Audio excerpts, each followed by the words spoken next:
கடந்த 3.5 வருடங்களாக தமிழக மக்களுக்கு முதலமைச்சர் மு.க.ஸ்டாலின் அல்வா கொடுத்து வருவதாக பாஜக மாநில தலைவர் அண்ணாமலை விமர்சித்துள்ளார். பாஜக மாநில தலைவர் அண்ணாமலை அண்ணா பல்கலைக்கழக மாணவி விவகாரம் தொடர்பாக தானே சாட்டையால் அடித்துக் கொண்டு 48 நாள் விரதத்தை தொடங்கினார். இந்நிலையில் 48 நாட்கள் விரதம் நிறைவு செய்யும் வகையில் பழனி முருகன் கோவிலுக்கு காவடி சுமந்து வந்து நேர்த்திக்கடன் செலுத்தினார்.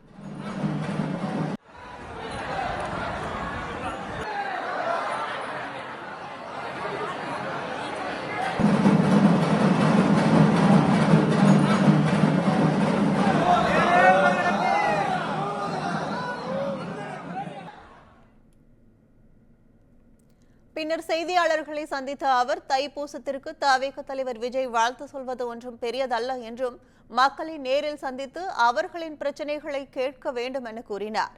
ஏசி அறையில் உட்கார்ந்து கொண்டு வியூக நிபுணர்களை அழைத்து அரசியல் செய்தால் மக்கள் பதில் சொல்வார்கள் என தெரிவித்தார்.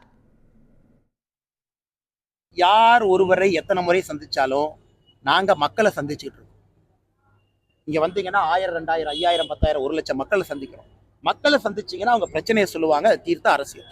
நாங்கள் ஏசி ரூமில் உட்காந்துக்கிட்டு பொலிட்டிக்கல் ஸ்ட்ராட்டஜிஸ்ட்டை கூப்பிட்டு பக்கத்தில் உட்கார வச்சுக்கிட்டு அவங்க சொல்கிற ஐடியா கீழே வந்து மக்களை கேட்கும்போது எதுக்கு ஸ்ட்ராட்டஜிஸ்ட் வேணுங்கன்னா, சாதாரணமாக யாத்திரை போங்க, என் மண் என் மக்கள் போங்க, பாருங்க, காவடி எடுங்க, மக்களை சந்திங்க, ரோட்டில் தெருவில் நில்லுங்க.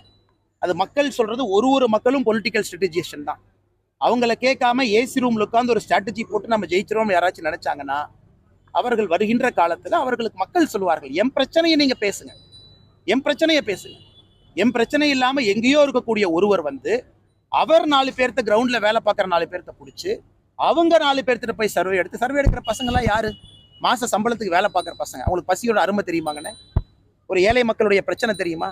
அந்த மாதிரி நிறுவனம் திமுகவில் பெண் நிறுவனம் நடத்துறாங்க, 2000 பேர் வேலை பார்க்குறாங்க.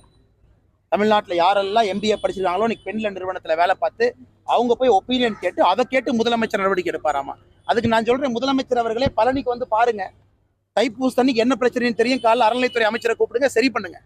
அதை விட்டு எல்லா ஏசி ரூம் உட்கார்ந்து எத்தனை பேர் பொலிட்டிக்கல் கன்சல்டன்ட் வச்சு அரசியல் பண்ணுவீங்கன்னா? தொடர்ந்து பேசிய அவர் கல்வி கடன் ரத்து, விவசாய கடன் ரத்து, நிரந்தர பணி நியமனம், செவிலியர் பணி நியமனம் என கடந்த 3.5 ஆண்டுகளாக தமிழக மக்களுக்கு முதலமைச்சர் மு.க.ஸ்டாலின் அல்வா கொடுத்துக் கொண்டு இருப்பதாக விமர்சித்தார். எதற்காக முதலமைச்சர் அவசரமா திருநெல்வேலியில் போய் இருட்டுக்கடை அல்வா சாப்பிட்டாருன்னா, தமிழக மக்களுக்கு 3.5 ஆண்டுகளாக அற்புதமாக அல்வா கொடுத்து கொண்டிருக்கிறேன் என்று சொல்வதற்காக. கல்வி கடன் ரத்து இல்லை, அல்வா கொடுத்தாரு. நிரந்தர பணி உங்களுக்கு கொடுப்போம், அல்வா கொடுத்தாரு. செவிலியருக்கு பணி கொடுப்போம், அல்வா கொடுத்தாரு. கல்வி கடனை முழுமையா தள்ளுபடி சொல்றேன்னு பண்ற மாதிரி விவசாய கடனை தள்ளுபடி பண்ணுவோம், அதுக்கு அல்வா கொடுத்தாரு. அதனால அந்த அல்வா கடையை ஆரம்பிக்க வேண்டும் என்று முதல்வருக்கு ஒரு ஆசை. அதனால திருநெல்வேலி இருட்டு கடையில் போய் அல்வா கடை எப்படி இருக்குன்னு பார்க்கறதுக்காக போனார். ஏன்னா அடுத்த அல்வா அடுத்து மறுபடியும் கொடுக்கணும். அதனால் அல்வா கொடுக்கக்கூடிய ஆட்சியாக திராவிட முன்னேற்ற கழகத்தினுடைய ஆட்சி 3.5 ஆண்டுகளாக மாறியது.